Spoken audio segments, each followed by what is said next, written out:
সময় প্রবাহমান। উজ্জ্বল সূর্যটা ইতোমধ্যে ঢলে পড়তে শুরু করেছে আকাশের একদিকে, জানান দিচ্ছে বিকেলের। সূর্য মাত্রই এসে দাঁড়ালো পৃথাদের বাড়ির সামনে। গতকাল রাতে সেলিমের পেছনে ছুটতে ছুটতে ঘুম হয়নি একটুও, তাই ভোরের দিকে ফজরের নামাজ আদায় করে ঘুমিয়ে পড়েছিল সে। যার দরুন ঘুম ভাঙতে ভাঙতে দুপুর, তারপর একসাথে গোসল সেরে খেয়ে দিয়ে এখানে উপস্থিত হয়েছে। অবশ্য এতটা সময় বইয়ের আড়ালে ছিল বলে যে বইয়ের খোঁজ রাখেনি এমন নয়, বেশ খোঁজ রেখেছে। গতকাল বইয়ের পরিচয় পাওয়ার পর থেকেই মেয়েটির পিছনে লোক লাগিয়ে রেখেছে, যারা সর্বক্ষণ পৃথার খোঁজ খবর এনে দিচ্ছে তাকে। এ পর্যন্ত যতদূর তাদের নিকট থেকে খবর পেয়েছে তাতে তার বউ আজ বাড়ি থেকে বের হয়নি, কলেজেও যায়নি, হয়তো শরীর অসুস্থ তাই। আচ্ছা, মেয়েটা কি বেশি অসুস্থ? সূর্য হৃদয়ে অস্থিরতা হানা দিল। মোবাইল ঘেটে পৃথার নাম্বারটা বের করে কল লাগালো তাতে। একটু সময় রিং হতেই ওপাশ থেকে কলটা রিসিভ হলো। মোবাইলের ভেতর থেকে মিষ্টি সুরে ভেসে এলো, আসসালামু আলাইকুম, কে বলছেন? সূর্যর হৃদয় প্রশান্তিতে ছেয়ে গেল। কর্ণজোড়া শীতল হলো যেন। মনে হলো কত দিন পর সে শুনছে এ কণ্ঠস্বর। মৃদু স্বরে সূর্য জবাব দিল, আমি। পৃথা চিনতে পারল না সূর্যর কণ্ঠস্বর, ভ্রু কুঁচকে প্রশ্ন করল, আমি কে? ব্যথিত হলো সূর্য। তার বউ তার কণ্ঠস্বর চিনতে পারল না। অবশ্য চিনবেই বা কিভাবে? সে মেয়েটাকে তার কণ্ঠস্বর শোনানোর সুযোগই বা দিয়েছে কোথায়? এর আগে তাদের দুজনের যতবার দেখা হয়েছে শুধু ঝগড়াই হয়েছে, ভালোভাবে কথা হয়নি এক দণ্ডও। সূর্য একটু কেশে গলা পরিষ্কার করে নিল, হেয়ালি করে বলল, চিনে নাও আমাকে? বিরক্ত হলো পৃথা। কোথা থেকে কে কল করেছে আবার বলছে চিনে নাও? পুরুষ মানুষগুলো নারীর নম্বর পেলেই হলো, নিজের পকেটের টাকা খরচ করে আজগুবি কথা বলা শুরু করে। পৃথার চোখ মুখের পরিবর্তন ঘটল, শক্ত কণ্ঠে বলল, অপরিচিত মানুষদের চিনে নেওয়ার চাকরি নেইনি আমি। ভালো থাকুন, রাখছি। কথাটা বলে কল কাটতে উদ্যত হলো মেয়েটা। সূর্য তাড়াহুড়া করলো, ব্যস্ত হয়ে বলল, আরে না না, রেখো না, আমি তোমার এক এবং একমাত্র শোকেছে সাজিয়ে রাখা স্বামী সূর্য চৌধুরী, যার এখন অবধি কোনো ব্যবহার হয়নি। যেমন আমার মায়ের শোকেছে সাজিয়ে রাখা কাচের আসবাবের আমি আজ পর্যন্ত ব্যবহার করতে পারিনি। বাকি কথাগুলোর তুলনায় স্বামী শব্দটা যেন ঝংকার তুলল পৃথার সর্বাঙ্গ জুড়ে, হৃদয়ে এক রাশ শীতলতা ঢেলে দিল। তবে অতীতের কথা স্মরণে আসতেই চোখ মুখ শক্ত হয়ে উঠল মেয়েটার। ভারী কণ্ঠে বলল, আপনি আমার নাম্বার কোথায় পেলেন? আর কল কেন করেছেন? সূর্য দুর্বোধ্য হাসল, ধীর কণ্ঠে বলল, হৃদয় যাকে তীব্রভাবে চায় তার নাম্বার পাওয়া কি খুব কঠিন কিছু? তাছাড়া কল তো মানুষ কথা বলার জন্যই করে। আমিও তোমার সাথে কথা বলার জন্যই, তোমার কণ্ঠস্বর শোনার জন্য কল করেছি। এত বছরে তো কথা বলার ইচ্ছা হয়নি কখনো, কণ্ঠস্বর শোনারও ইচ্ছা হয়নি, তাহলে আজ হঠাৎ? পৃথার কণ্ঠে স্পষ্ট তাচ্ছিল্যবোধ। তপ্ত নিঃশ্বাস ফেলল সূর্য। পৃথাদের বাড়িটার দিকে দৃষ্টি দিয়ে বলল, হঠাৎ নয়, কোনো কিছুই হঠাৎ হয়নি। আমি বহুদিন আগে থেকেই তুমিহীনা ব্যাকুল হয়ে উঠেছিলাম, কিন্তু হাত পা বাঁধা থাকায় ছুটে আসতে পারিনি তোমার কাছে। পৃথা নিজের চোখ দুটো বন্ধ করে নিল, জোরে একটা নিঃশ্বাস নিয়ে কণ্ঠে কাঠিন্য এঁটে বলল, তবে সেভাবেই হাত পা বেঁধে রাখুন এখনও, আর কল করবেন না আমাকে। ব্যাকুল হলো সূর্য, তাড়াহুড়ো করে বলল, আমার কথাটা তো শোনো বউ। পৃথা শুনল না সূর্যের কোনো কথা, ধপ করে কেটে দিল কলটা। সূর্য আবার কল লাগালো, আবারও কল কাটল মেয়েটা, তবুও দমল না সে, একের পর এক কল দিয়ে যাচ্ছে। পৃথা অতিষ্ঠ হলো, মোবাইল হাতে নিয়ে ব্লক করতে উদ্যত হলো সূর্যের নাম্বারটা, কিন্তু তার হৃদয় কেন যেন সায় জানালো না। সামান্য একটা নাম্বার ব্লক করতে গিয়েও বুক কাঁপছে তার, হাত চলতে চাইছে না। এদিকে লোকটার কলও বন্ধ হচ্ছে না। শেষে আর উপায় না পেয়ে মোবাইলটাই বন্ধ করে দিল পৃথা। দাঁতে দাঁত চাপল সূর্য, বিড়বিড়িয়ে বলল, বেয়াদব পাষাণ বউ একটা। রাত্রি ঘনিয়েছে, প্রকৃতি ঢাকা পড়েছে কৃষ্ণকালো আধারে, চারিদিকটা নীরব হয়ে পড়েছে ইতোমধ্যে। তুর্য বিছানায় শুয়ে এপাশ ওপাশ করছে। বিকেলের দিকে সেই যে পৃথার মোবাইল বন্ধ করেছে এখনও খোলেনি। বেশ কয়েকবার মেয়েটার নাম্বারে কল করেছে, কিন্তু বারবারই বন্ধ বলছে। বউটাও হয়েছে একদম শ্বশুরের মতো, নিষ্ঠুরতায় ভরপুর। হতাশ নিঃশ্বাস ফেলল তুর্য। বালিশের পাশ হাতড়ে মোবাইলটা হাতে নিল। এবার কল লাগালো পৃথার নাম্বারে।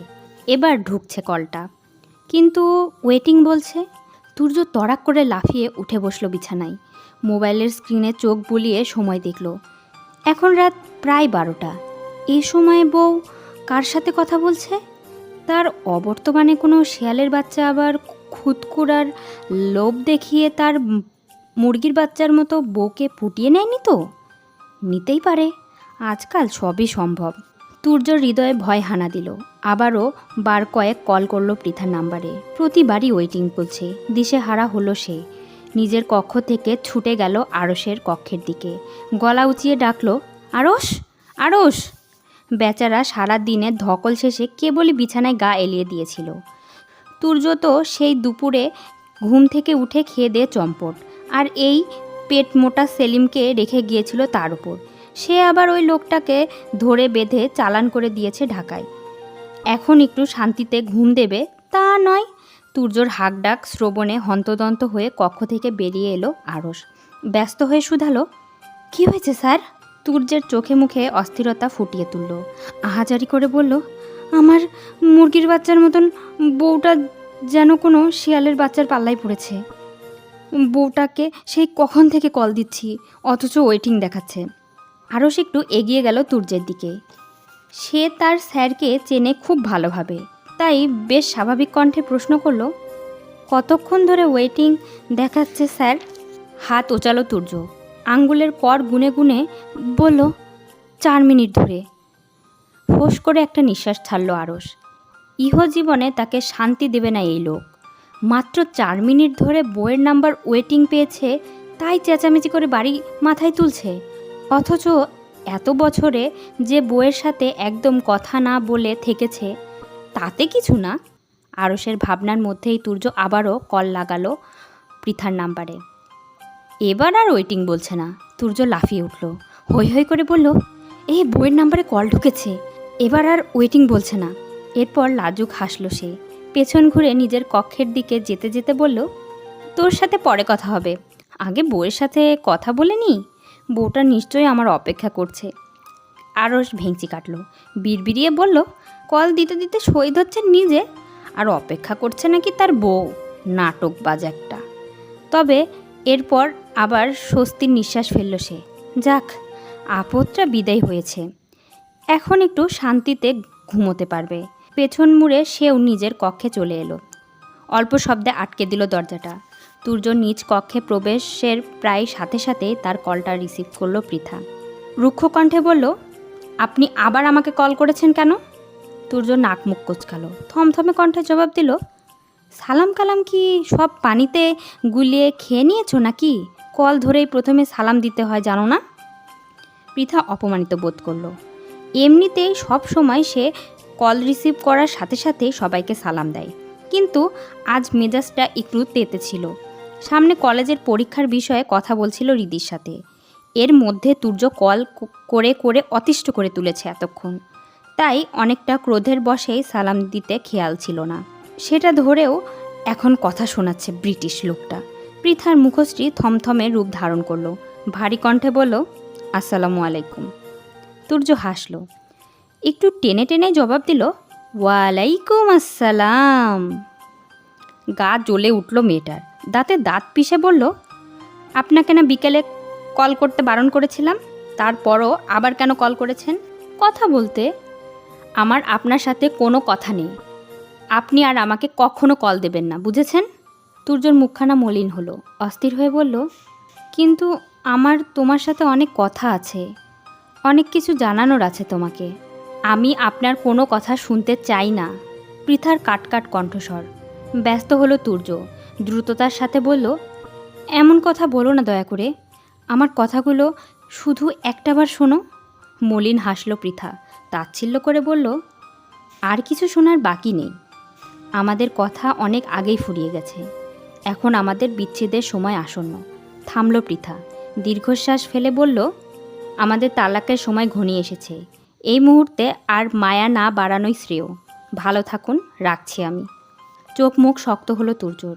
যে শব্দটা সে শুনতে চায় না, সহ্য করতে পারে না, সবাই বারবার সেই শব্দটাই তাকে মনে করিয়ে দেয়। দাঁতের দাঁত চাপল সে, কণ্ঠে কাঠিন্য এঁটে বলল, আমি তোমাকে তালাক দেব না, কক্ষনো না। পৃথা শুনল না তুর্যের শেষাক্ত কথাগুলো। তার আগে কল কাটল। বিকেলের মতো আবারও মোবাইলটা বন্ধ করে দিল। হতাশার নিঃশ্বাস ফেলল তুর্য। শটান হয়ে শুয়ে পড়ল বিছানায়। ছাদের দিকে দৃষ্টি রেখে মৃদু স্বরে আওড়ালো, তুমি ঠিক আমার থেকে যতটা দূরত্ব বাড়াতে চাইবে, আমি ঠিক ততটাই তোমার কাছে যাব প্রিয়তমা। সময় বয়ে চলেছে নিজের গতিতে। সে থেমে থাকে না কারোর অপেক্ষায়। এর মধ্যে কেটে গেল আরও দিন চারেক। পৃথা এখন সম্পূর্ণ সুস্থ।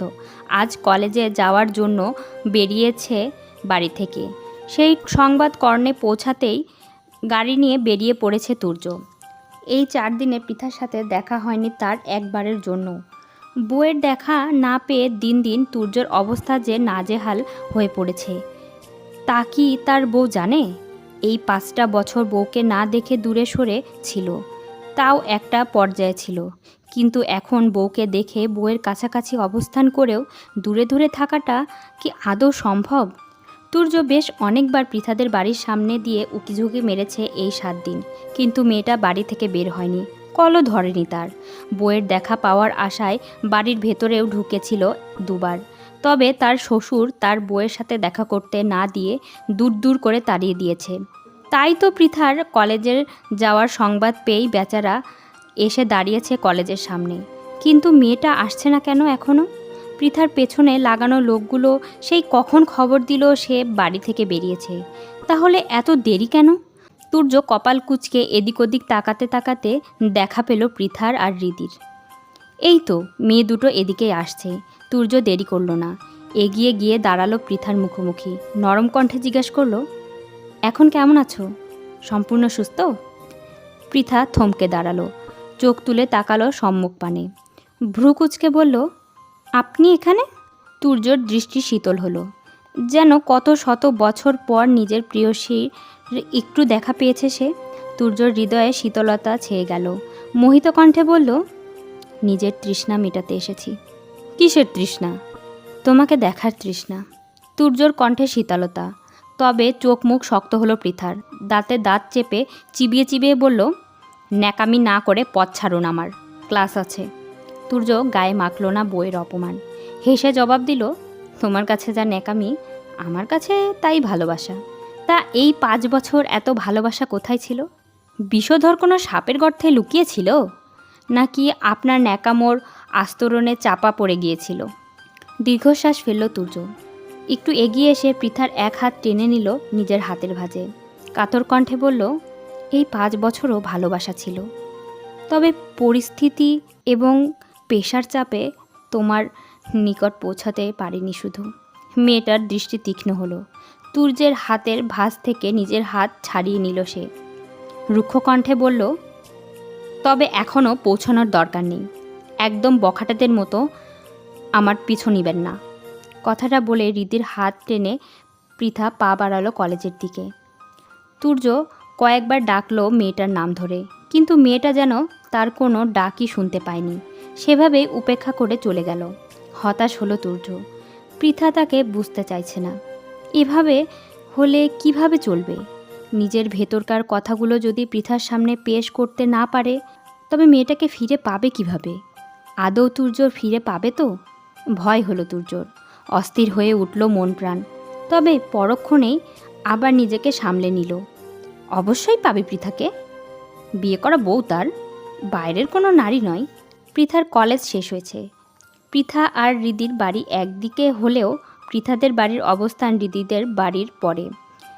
হৃদিদের বাড়ি থেকে পৃথাদের বাড়ি যেতে 4 কিংবা 5 মিনিটের মতো সময় লাগে। হৃদি তাদের বাড়িতে চলে গেলে পৃথা পা বাড়ালো নিজের বাড়ির উদ্দেশ্যে। তবে কয়েক কদম এগোতেই হঠাৎ তার পথ রোধ করে দাঁড়ালো কেউ। ভ্রু কুঁচকালো পৃথা। চোখ তুলে সামনে তাকাতেই চোখে পড়ল তুর্যকে। সাথে তার চেলাটাও রয়েছে। পৃথার দৃষ্টি নামিয়ে নিল। কোনোরূপ বাক্য ব্যয় না করে তুর্যের পাশ কাটিয়ে হাঁটা ধরল সম্মুখপানে। তুর আবার ছুটে এসে পথ রোধ করলো মেয়েটার। বিরক্ত হলো পৃথা, কপালে ভাঁজ ফেলে শুধালো, সমস্যা কি? এভাবে বারবার পথ আগলে দাঁড়াচ্ছেন কেন? আমার সুদর্শন চেহারাটা তোমাকে দেখাতে। এমনি তো আমার সাথে ফিরে যেতে রাজি হবে না, তাও যদি এত সুন্দর চেহারা দেখে প্রেমে পড়ে যাও, তাহলে যদি রাজি হও। পৃথার দৃষ্টি তীক্ষ্ণ হলো, দাঁতে দাঁত পিষে বলল, দেখানো হয়ে গেছে, তাহলে এবার পথ ছাড়ুন। না, দেখানো হয়নি, আর একটু দেখো। না, দেখানো হয়নি, আর একটু দেখো। পৃথা কটমট করে আবার বলল, পথ ছাড়ুন বলছি, অভদ্র ব্রিটিশ পুরুষ একটা। অভদ্র, নির্লজ্জ, যা খুশি বলো, সমস্যা নেই, কিন্তু ব্রিটিশ বলো না। আমি মোটেও ব্রিটিশ পুরুষ নই, মনে প্রাণে ধ্যানে জ্ঞানে পুরোটাই বাঙালি পুরুষ। তুমি সেদিনও আমাকে এটা বলে অপমান করেছ। পৃথা চোখ ছোট ছোট করল, সন্ধিহান কণ্ঠে বলল, কোন দিন? তুর্য খুব বেশি ভাবল না, স্বাভাবিকভাবেই বলল, সেদিন ট্রেনে জায়গা দেয়নি বলে। পৃথা অবাক হলো, চোখ বড় বড় করে বলল, সেদিন ট্রেনে জায়গা থাকতেও আমাদের জায়গা না দেওয়া লোকটা তাহলে আপনিই ছিলেন? পৃথার মুখশ্রী শক্ত হয়ে উঠল এবার। সেদিন এক বান্ধবীর গুরুতর অসুস্থতার সংবাদ পেয়ে তাকে দেখতে যেতে চেয়েছিল পৃথা আর রীতি। তাদের শহর থেকে বান্ধবীর বাড়িটা একটু দূরে হওয়ায় ট্রেনে যাওয়ার সিদ্ধান্তই নিয়েছিল। অনেক খুঁজেও কোথাও জায়গা না পেয়ে শেষে শরণাপন্ন হয়েছিল তুর্যর। অথচ এই ব্রিটিশ লোকটা জায়গা থাকতেও তাদের জায়গা দিল না। কি এমন ক্ষতি হতো তাদের জায়গা দিতে? পৃথা দাঁতে দাঁত পিষল, কটমট করে বলল, অসভ্য বর্বর ব্রিটিশ লোক একটা। আপনি কখনো আমার সাথে কথা বলবেন না, আমার সামনেও আসবেন না। কথাটুকু বলে গটগট করে চলে গেল পৃথা। তুর্য হতবাক হয়ে চেয়ে রইল তার গমন পথের দিকে। হতাশ কণ্ঠে বলল, যাব বাবা, এ তো দেখছি সত্যি কথা বললেও ঝামেলা। পাশ থেকে আরও শুনল কথাটা, ফট করে বলে উঠল, স্যার, এর জন্যই বলা হয় সত্য কথার ভাত নেই। সকাল গড়িয়ে দুপুর প্রায় আসন্ন, তবে আজ আকাশের সূর্যটা তেমন উজ্জ্বল রূপে ধরা দেয়নি। চারদিকের পরিবেশটা কেমন থম মেরে রেখেছে। আকাশেও মেঘের আনাগোনা বেশ। গ্রীষ্মের এই এক ত্রুটি, যখন খুশি তীব্র দাবদাহে নাজেহাল করে তোলে প্রকৃতি, আবার যখন খুশি আকাশ কালো করে মেঘেরা ভয়ঙ্কর রূপে হানা দেয়। তুর্যর ঘুম ভাঙেনি এখনও। উদম শরীরে উপুর হয়ে শুয়ে আছে বিছানায়, কোমর অবধি পাতলা একটা চাদর টানা। ধবধবে ফর্সা পিঠটা দু একটা মশার কামড়ে লাল হয়ে আছে। উস্কো খুস্কো চুলগুলো ছড়িয়ে ছিটিয়ে রয়েছে ললাট জুড়ে। এই সুন্দর ঘুমের মধ্যেও হঠাৎ বালিশের পাশে রাখা মুঠোফোনটা বেজে উঠল কর্কশ ধ্বনিতে। বিরক্ত হলো সে। চোখ বন্ধ রেখেই বালিশের পাশ হাতড়ে মোবাইলটা হাতে নিল। কোনো রকমে কল রিসিভ করে ধরল কানের কাছে। ঘুমো ঘুমো কণ্ঠে বলল, হ্যালো, আসসালামু আলাইকুম। সাথে সাথে ওপাশ থেকে শোনা গেল আরশের কণ্ঠস্বর। সালামের জবাব দিয়ে সে হড়বড়িয়ে বলল, স্যার, আপনার মুরগির বাচ্চার মতন বউটাকে নিয়ে একটা শিয়ালের বাচ্চা এই মাত্র রেস্টুরেন্টে ঢুকেছে। ওহ, তুই? এইটুকু বলেই থামল তুর্য। চট করে চোখ দুটো মেলে তাকালো। একটু সময় নিয়ে আরশ ঠিক কি বলল তা মস্তিষ্কে ধারণ করার চেষ্টা করলো। অতপর ঘুম বাদ দিয়ে তড়াক করে লাফিয়ে উঠে বসল বিছানায়। সাথে সাথে তুর্যর পুরুষালী পেটানো দেহটা দৃশ্যমান হলো। বসার দরুন মেদহীন পেটের কাছটায় ভাঁজ পড়েছে দু একটা, কিন্তু চোখ মুখে তার ফুটে উঠেছে বিস্ময় ভাব। চকিত কণ্ঠে সে আরশকে জিজ্ঞেস করলো, মানে কি বললি? আবার বলতো। আরশ থতমত খেল। সে এই সব কি বলছে? তুর্য নামক লোকটার সাথে থাকতে থাকতে নিশ্চয়ই তার ভাইরাজ আরশকেও আক্রমণ করেছে, নয়তো তার মুখ থেকে এমন উদ্ভট কথা বের হয়েছে কখনো? আরশ সময় নিল একটু, নিজেকে ধাতস্থ করে বলল, আপনার বউ মাত্রই একজন ছেলের সাথে রেস্টুরেন্টে ঢুকেছে স্যার। ছলকে উঠল তুর্যর হৃদয়।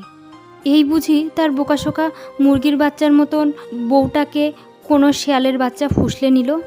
না না না, সে বেঁচে থাকতে এমন কিছু হতে দেবে না। তুর্য নিজের পায়ের ওপর থেকে চাদরটা সরালো দ্রুত। বিছানা থেকে নামতে নামতে বলল, রেস্টুরেন্টের ঠিকানা মেসেজ কর তাড়াতাড়ি, আমি এক্ষুনি আসছি। কল কেটে দিল। এরপর ওয়াশরুম থেকে চোখে মুখে পানি ছিটা দিয়ে বেরিয়ে এলো তাড়াহুড়ো করে। কোনো রকমে শার্ট প্যান্টটা শরীরে জড়িয়ে ছুটে গেল আরশের দেওয়া ঠিকানায়। আরশ রেস্টুরেন্টের সামনেই দাঁড়িয়ে অপেক্ষা করছিল তুর্যের জন্য। কাঙ্ক্ষিত ব্যক্তিকে আসতে দেখেই তার দিকে ছুটে গেল সে। হন্তদন্ত হয়ে বলল, স্যার, শিয়ালের বাচ্চাটা এই রেস্টুরেন্টে ঢুকেছে, ভেতরে চল। চোখ মুখ শক্ত রেখেই সামনে পা বাড়ালো তুর্য। 2 কদম যেতেই থেমে গেল আবার। পকেট থেকে একটা কালো রঙের মাস্ক বের করে মুখে জড়াতে আরশকে বলল, মাস্ক পরে নে তাড়াতাড়ি, নয়তো দেখা যাবে আমাদের দেখে আমার মুরগির বাচ্চার মতন বউটা বাচ্চাওয়ালা মুরগিদের মতো হয়েছে, পাখনা ছড়িয়ে ফুঁসে উঠে ঠোকর দিতে চলে আসবে। আরশ দ্রুত মাস্ক পরে নিল। তুর্য কোনো অংশে ভুল বলেনি। পৃথা তাদের এখন এখানে দেখে যদি কোনো ঝামেলা করে, তখন মান ইজ্জত নিয়ে টানাটানি বাঁধবে। তার থেকে মাস্কের আড়ালে মান ইজ্জত নিয়ে লুকিয়ে থাকা ভালো। তুর্য নিজের মাস্কটা টেনে টুনে আরেকটু ঠিক করলো। অতপর পা বাড়ালো সামনে। রেস্টুরেন্টের ভিতরে ঢুকতে ঢুকতে বিড়বিড় করলো, মাস্ক তুমি ধন্য, মুখ লুকানোর উপায় বদলে দেওয়ার জন্য। তুর্যর আর আরশ ঢুকলো ভেতরে। পৃথাদের পাশের একটা টেবিল দখল করে দুজন বসলো। তুর্য এবার পূর্ণ দৃষ্টিতে তাকালো পৃথার টেবিলের দিকে। তার বউ কত সুন্দর হেসে হেসে অন্য পুরুষের সাথে কথা বলছে আর খাচ্ছে। চোয়াল শক্ত হয়ে এলো তার। ক্রোধে ফেটে পড়ল ভেতরটা। কই, তার সামনে তো এভাবে হেসে হেসে কথা বলে না কখনো, অথচ এই পুরুষের সাথে কথা বলার সময় মুখের হাসি যেন সরছেই না। দাঁতে দাঁত চাপল তুর্য। গুরুগম্ভীর কণ্ঠে আরশকে বলল, শিয়ালের বাচ্চাটা কে, খোঁজ নে তো। আরশ জানতো এমন কিছুই হবে, তাই আগে থেকেই সে সব প্রস্তুত করে রেখেছে। তুর্য যতক্ষণে বাসা থেকে রেস্টুরেন্টে পৌঁছেছে, ততক্ষণে আরশের এই শিয়ালের বাচ্চার ঠিকুজি কুষ্টি বের করে ফেলেছে। আরশ পৃথার সাথে বসে থাকা ছেলেটির দিকে দৃষ্টি দিয়ে জবাব দিল, আপনি আসতে আসতে খোঁজ নেওয়া শেষ স্যার। তুর্য একটু হলেও খুশি হলো আরশের ওপর। হাত উঠিয়ে ঠাস ঠাস শব্দ করে দুটো চাপড় বসিয়ে দিল তার বাহুতে। বাহবা দিয়ে বলল, সাব্বাস বেটা, বাঘের বাচ্চা, জীবনে এই একটা কাজের কাজ করেছিস। এখন বলতো ছেলেটাকে। আরশ বাহু চেপে ধরল। যুগলে যাচ্ছে স্থানটা। তুর্য এটা তাকে বাহবা দিল নাকি মারল কে জানে।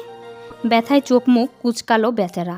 থেমে থেমে বলল, ছেলেটার নাম নাহিদ ভুইয়া, ম্যামের কলেজের প্রভাষক। আজকাল এমন ছোকরা বয়সী ছেলেদেরও কলেজের প্রভাষক হিসেবে নেওয়া হয়। আমাদের সময় তো বুড়ো বুড়ো মাথার মধ্যিখানে তেল চকচকে টাক পড়া ছাড়া কোনো প্রভাষক পাইনি। এইটুকু বলে থামল তুর্য। দম ফেলে আবার বলল, কিন্তু আমার বউয়ের সাথে এখন কি করছে এটা। আরশ একটু গা ঘেঁষে বসল তুর্যের। কণ্ঠ খাদে নামিয়ে বলল, সম্ভবত ম্যামকে পটানোর চেষ্টা করছে স্যার। চোয়াল শক্ত হয়ে এলো তুর্যর। তার বউকে পটাতে এসেছে? এত বড় সাহস এই শেয়ালের বাচ্চার! কান খাড়া করলো সে। শোনার চেষ্টা করলো ওরা কি বলছে, তবে শুনতে পেল না তেমন কিছু। এর মধ্যে একজন ওয়েটার এসে দাঁড়ালো তাদের টেবিলের সামনে। হ্যাংলা পাতলা অল্প বয়সী এক ছেলে নম্র কণ্ঠে জিজ্ঞেস করলো, আপনারা কি নেবেন স্যার? তুর্য এত সব খেয়াল করলো না। ফট করে জবাব দিল, বউ নেব, বউ এনে দে। ভড়কে গেল ছেলেটা। বোকা বোকা কণ্ঠে জিজ্ঞেস করলো, জি স্যার, কী নেবেন বললেন? তুর্যের হুঁশ ফিরল। কিঞ্চিত সময় নিয়ে সে তাকিয়ে রইল ওয়েটারের ছেলেটার দিকে। ভাবল কিছু একটা। অতপর পকেট থেকে কলম বের করে টেবিলে থাকা একটি শুভ্র রঙা টিস্যুতে লিখল কিছু। এরপর টিস্যুটি ওয়েটারের দিকে এগিয়ে দিয়ে বলল, এটা জোরে জোরে পড়তে পারলে নগদ 500 টাকা দিব। ওয়েটার ছেলেটা ভ্রু কোচকালো। হাত বাড়িয়ে টিস্যুটা হাতে নিল। সামান্য এবং সহজ কিছু লেখা। এটা পড়লে যদি 500 টাকা দেয় তাহলে খারাপ না। ছেলেটা এই 500 টাকা হাতছাড়া করতে চাইল না। জোরে জোরে পড়া শুরু করলো। শিক্ষক পিতার সমতুল্য, তাকে বাবার আসনে বসিও, মাঝে মাঝে পারলে আব্বা আব্বা বলে ডাকিও। আশেপাশের সবাই কথাগুলো শুনলেও তেমন কোনো প্রতিক্রিয়া দেখালো না। তবে নাহিদ লজ্জা পেল বেশ। কথাগুলো তাকে উদ্দেশ্য করে বলা হয়েছে কি না জানে না। কথাগুলো তাকে উদ্দেশ্য করে বলা হয়েছে কি না জানা নেই, কিন্তু তার সাথে মিলে তো যাই। নিশ্চয়ই তার সামনে বসা পৃথাও তাকে নিয়ে এমন কিছুই ভাবছে। কিঞ্চিত অপ্রস্তুত হলো নাহিদ। উঠে দাঁড়ালো সে, পৃথার দিকে তাকিয়ে বলল, আমার কাজ আছে একটু, আসছি এখন। নাহিদ আর দাঁড়ালো না, তাড়াহুড়ো করে রেস্টুরেন্ট থেকে বেরিয়ে গেল। তুর্য ওষ্ঠ প্রসারিত করল, মাস্কের আড়ালে বিশ্বজয়ের হাসি হাসল। তপ্ত নিঃশ্বাস ফেলল পৃথা। নিজের টেবিল ছেড়ে এগিয়ে এসে দাঁড়ালো তুর্যের টেবিলের সামনে। দাঁতে দাঁত চেপে চিবিয়ে চিবিয়ে বলল, আপনাকে না আমার পিছু নিতে বারণ করেছিলাম, তারপরও আমার পিছু নিয়েছেন কেন? তুর্য ভরকালো। মাস্ক পরে মুখ লোকানোর পরও তার বউ তাকে এভাবে ধরে ফেলল। অবশ্য এ অস্বাভাবিক কিছু নয়, দেখতে হবে না বউটা কার। নিজেকে সামনে নিল তুর্য, দায়সারাভাবে জবাব দিল, তুমি বারণ করলে আমার শুনতে হবে না কি? আমার বউ যেখানে থাকবে আমিও তো সেখানেই থাকব। কে বউ? কার বউ? এই শব্দটা আমার সামনে বারবার উচ্চারণ করা বন্ধ করুন। চোখ বন্ধ করে জোরে জোরে কয়েকটা নিঃশ্বাস নিয়ে আবারও বলল, আমাদের তালাক হবে দ্রুতই। এখন আমার পিছু নেয়া বউ বউ ধ্বনি তুলে মুখের রক্ত তোলা নিতান্তই আদিক্ষেতা ছাড়া আর কিছুই নয়। তুর্যর দৃষ্টি শীতল হলো। দৃঢ়তার সাথে সে বলল, কোনো তালাক টালাক হবে না। আমি তোমাকে তালাক দেব না কখনো। একবার যখন বিয়ে করেছি তখন তুমি আমার, শুধু আমার। ওষ্ঠ বাঁকালো পৃথা, তাচ্ছিল্য করে বলল, শুধু বিয়ে করলেই তো হয় না, বিয়ে করে স্বামীর দায়িত্ব পালন করতে হয়। আপনি কোন দায়িত্বটা পালন করেছেন? তুর্য উঠে দাঁড়ালো, হাত বাড়িয়ে মেয়েটার এক হাত নিল নিজের হাতের ভাঁজে। কিছুটা অস্থির হয়ে বলল, সেই দায়িত্বই তো পালন করতে ফিরে এসেছি। একটাবার দায়িত্ব পালনের সুযোগ দাও। আমার কথাগুলো তো শোনো। পৃথা নিজের হাত ছাড়িয়ে নিল, শক্ত কণ্ঠে জবাব দিল, আপনার কোনো কথা শোনার নেই আমার। এখন একটু শান্তিতে থাকতে চাই, শান্তি দিন আমাকে। তুর্যর মেজাজ বিগড়ালো এবার। মেয়েটাকে যতবার করে বলেছে তার কথাগুলো একটিবার শুনতে, কিন্তু এ তো কোনো কথাই শুনতে চাইছে না। প্রতিটি মানুষের নিজের দিক থেকে নিজের পক্ষে কিছু বলার অধিকার থাকে। অন্তত নিজের কর্ম কেন সে 5 বছর ফেরেনি, কোথায় ছিল, সবটা ব্যাখ্যা করার জন্য একটাবার সুযোগ দেওয়া উচিত তুর্যকে। ফাঁসির আসামিকেও নিজের পক্ষে কিছু বলার সুযোগ দেওয়া হয়, তাহলে সে সুযোগ কেন পাবে না? তুর্য হঠাৎ 2 হাতে পৃথাকে তুলে নিল নিজের কাঁধে, শক্ত কণ্ঠে বলল, আজ তো তোমার আমার কথা শুনতেই হবে। হকচকালো পৃথা, চকিত দৃষ্টিতে তাকালো চারিপাশে। রেস্টুরেন্টের উপস্থিত সবাই কেমন অদ্ভুত দৃষ্টিতে তাকিয়ে আছে তাদের দিকে। মেয়েটা ভেতরে ভেতরে অপ্রস্তুত হলো ভীষণ। চেঁচিয়ে উঠে বলল, কি করছেন? নামান আমাকে। তুর্য নামালো না, পৃথাকে কাঁধে নিয়ে বেরিয়ে গেল রেস্টুরেন্ট থেকে। সোজা গিয়ে দাঁড়ালো নিজেদের গাড়ির কাছে। গাড়ির দরজা খুলে এক প্রকার ভেতরে ছুঁড়ে মারল মেয়েটাকে। অতপর নিজেও চালকের আসনে বসে স্টার্ট করলো গাড়িটা। সাই সাই করে ছুটল যেদিকে 2 চোখ যায় সেদিকে। পৃথার হৃদয়ে ভয় জন্মালো। এই পুরুষ তাকে কোথায় নিয়ে যাচ্ছে? তুর্য এখনও তার স্বামী, সেই হিসেবে যে কোনো স্থানে তাকে নিয়ে যাওয়ার অধিকার রাখে, কিন্তু তাই বলে এভাবে হঠাৎ করে নয়।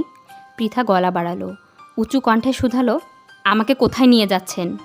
কোনো উত্তর দিল না তুর্য।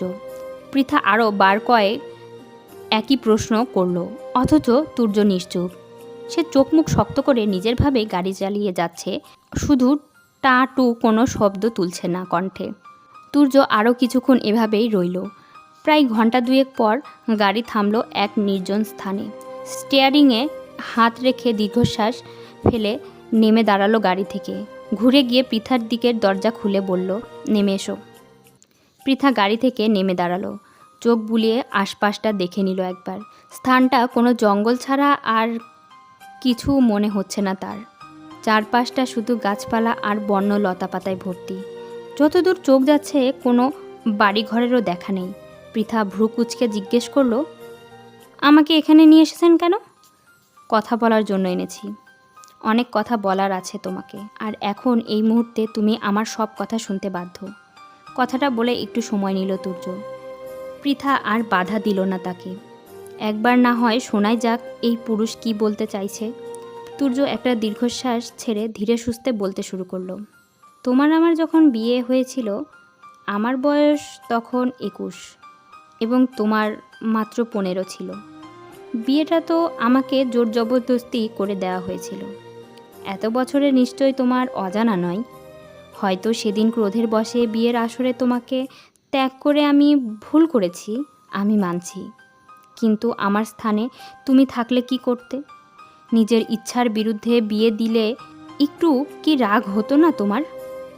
থামল তুর্য, দম নিয়ে আবার বলল, ক্রোধের বশে সেদিন বিয়ের আসর ছেড়ে উঠেছিলাম এক বন্ধুর বাসায়, তারপর শহর ছেড়ে অন্য শহরে। ধীরে ধীরে সময় গড়ালো, আমার ক্রোধও কমতে শুরু করলো। বাড়ির মানুষের সাথে যোগাযোগ করলাম। টাকার প্রয়োজন ছিল আমার। জীবন চালাতে হলে, পড়াশোনা চালাতে হলে অর্থের বিকল্প নেই। তবে এর মধ্যে সবচেয়ে আশ্চর্যের বিষয় ছিল, আমি নিজের হৃদয়ে এক কোণে তোমাকে উপলব্ধি করলাম। প্রথমে পাত্তা না দিলেও আস্তে আস্তে বুঝলাম তোমার পিছুটান আমাকে তাড়া করে বেড়াচ্ছে। আমি মানতে চাইলাম না, ভোলার চেষ্টা করলাম তোমাকে। নিজেকে যতটা সম্ভব দমিয়ে রাখার চেষ্টা করলাম, কিন্তু পারছিলাম না কিছুতেই। আমার অবচেতন মন বারবার জানান দিচ্ছিল তোমার অস্তিত্ব। আমি কিন্তু তখনও তোমাকে ভালোভাবে দেখিনি। তুমি কেমন, কি, কিচ্ছু জানা ছিল না আমার। তবুও মন বারবার জানান দিচ্ছিল তোর বউ আছে, তোর বউ আছে। আমি হাজার চেষ্টা করেও তোমাকে ভুলতে পারলাম না। জানো, আমি যখন বাড়িতে কল করতাম তখন তোমার সাথে কথা বলতে ভীষণ ইচ্ছে হতো। একটাবার তোমার কণ্ঠস্বর শুনতে ইচ্ছে হতো, কিন্তু লজ্জা আর দ্বিধা দ্বন্দ্বে সে আবদার করতে পারতাম না। নিজের সাথে নিজে যুদ্ধ চালালাম অনেক দিন। হৃদয়ে তৈরি হওয়া তোমার প্রতি অনুভূতিগুলো মেরে ফেলার চেষ্টা করলাম, কিন্তু আমি ব্যর্থ। এই হয়তো পবিত্র সম্পর্কের ক্ষমতা, সৃষ্টিকর্তার মহিমা। নয়তো এক নারীকে এক প্রকার না দেখে, তার সম্পর্কে ভালোভাবে না জেনে এতটা ভালোবাসা কোনো পুরুষের দ্বারা সম্ভব নয়। ধীরে ধীরে আমি উপলব্ধি করলাম তোমাকে ভোলা আমার পক্ষে অসম্ভব। যে করেই হোক আমার তোমাকে চাই। পৃথা মনোযোগ দিয়ে শুনল সবটা। শান্ত কণ্ঠে বলল, বুঝলাম, আপনি আমাকে ভালোবেসেছেন এবং আপনার কথা অনুযায়ী এই কথাটা আপনি অনেক আগেই উপলব্ধি করেছিলেন। তাহলে আমার সাথে কখনো যোগাযোগ করেননি কেন? একটা বারের জন্যও তো খোঁজ নেওয়ার প্রয়োজন বোধ করেননি আমি বেঁচে আছি নাকি মরে গেছি।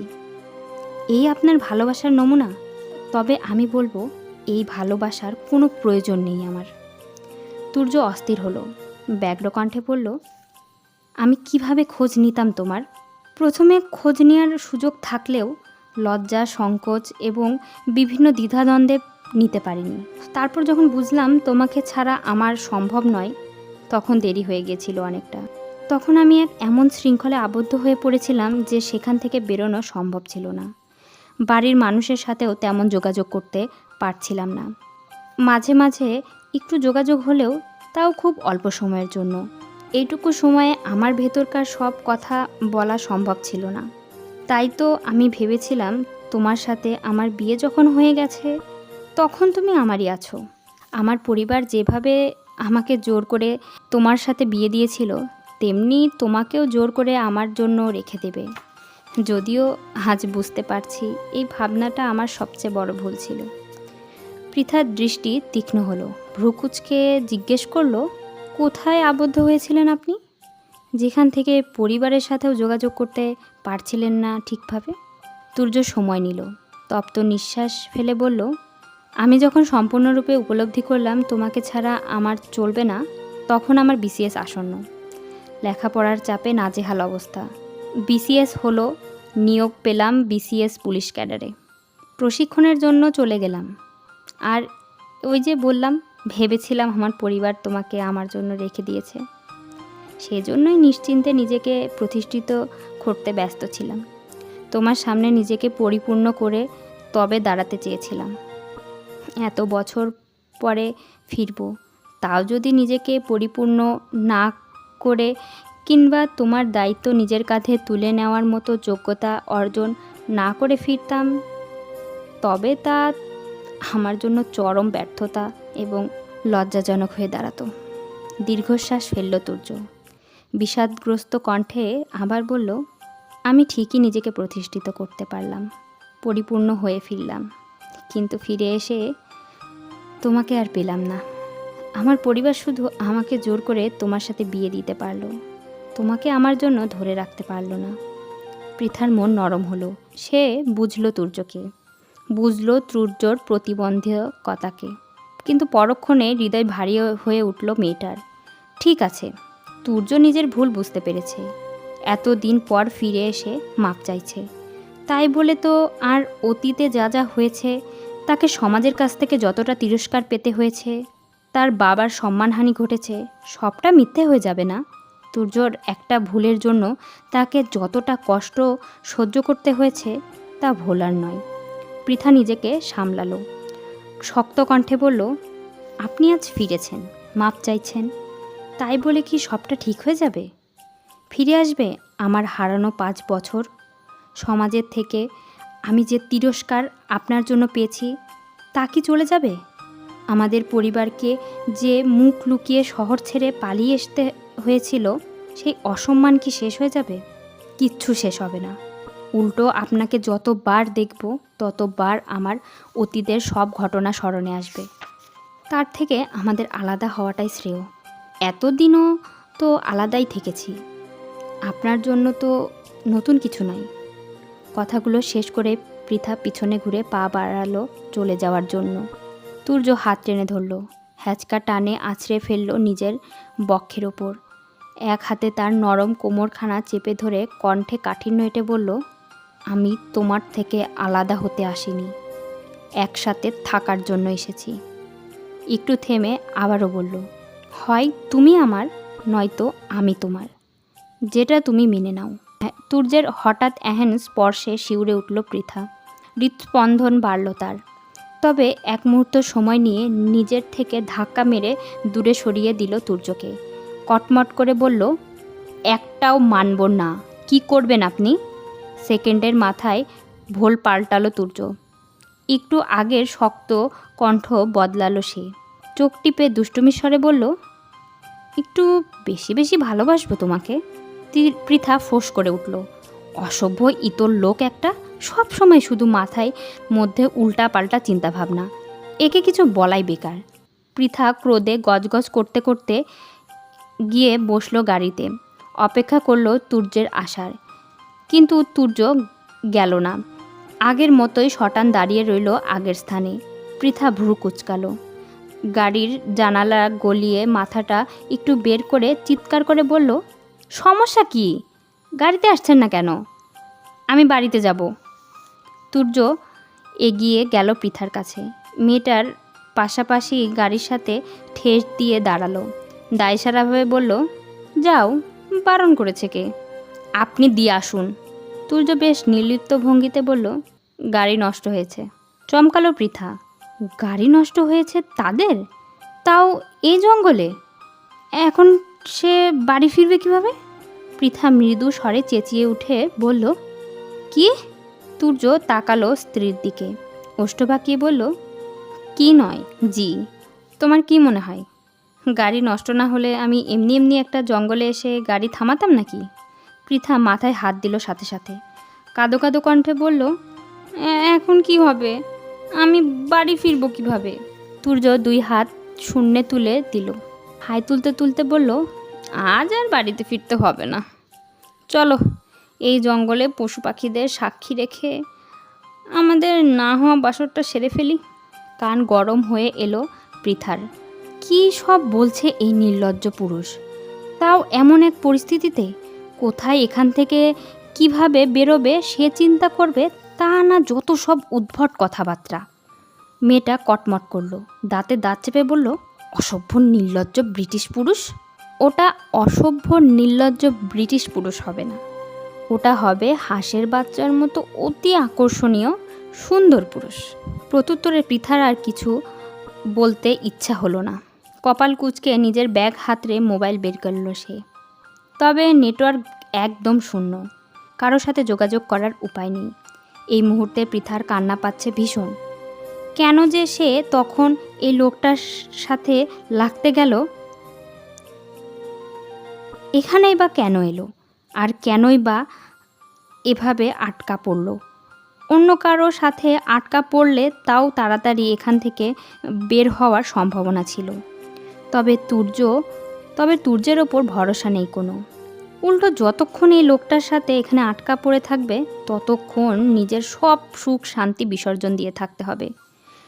পৃথা রক্তচক্ষু নিয়ে তাকালো তুর্যের দিকে, ঝাঁঝালো কণ্ঠে বলল, সব আপনার জন্য হয়েছে। আপনি কেন আমাকে এখানে নিয়ে এসেছেন? ভ্রু কোচকালো তুর্য, মুখ বাঁকিয়ে বলল, ওহ, এখন সব দোষ আমার। তুমি তখন রেস্টুরেন্টে একটু সময় নিয়ে আমার কথাগুলো শুনলেই তো হতো, তাহলে আমি তোমাকে জোর করে নিয়ে আসতাম না, আর এখানে এসে গাড়িও নষ্ট হতো না।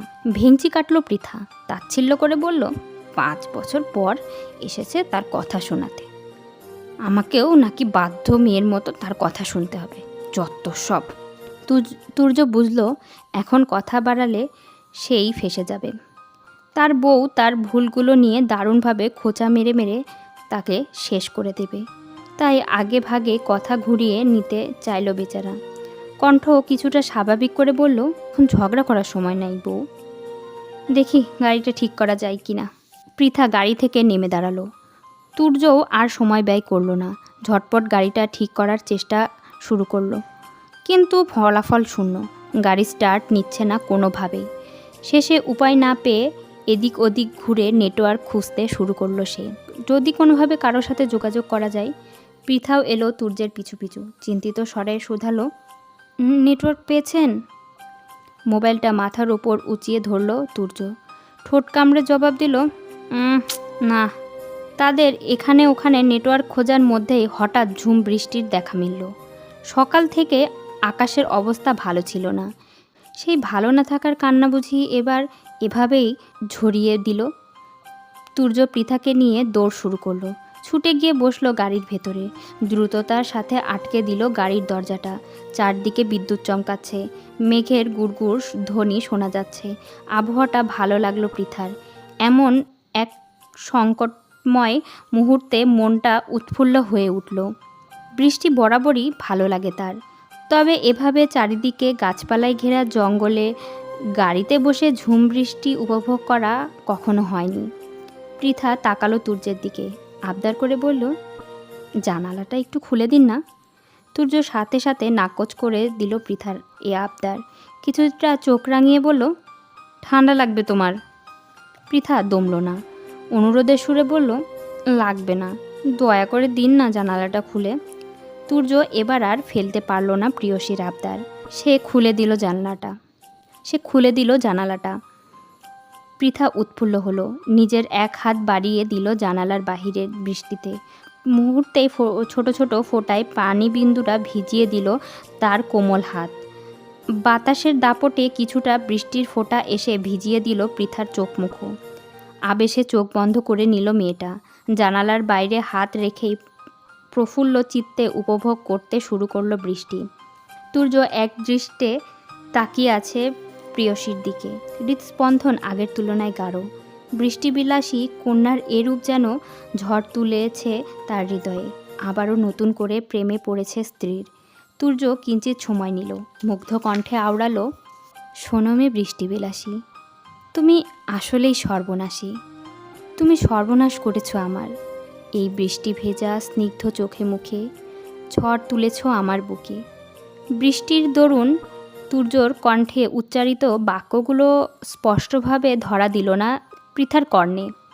চোখে মুখে বৃষ্টির বিন্দু বিন্দু পানির ফোঁটা নিয়ে ফিরে তাকালো তুর্যের দিকে, ভ্রু কুঁচকে শুধালো, কিছু বললেন?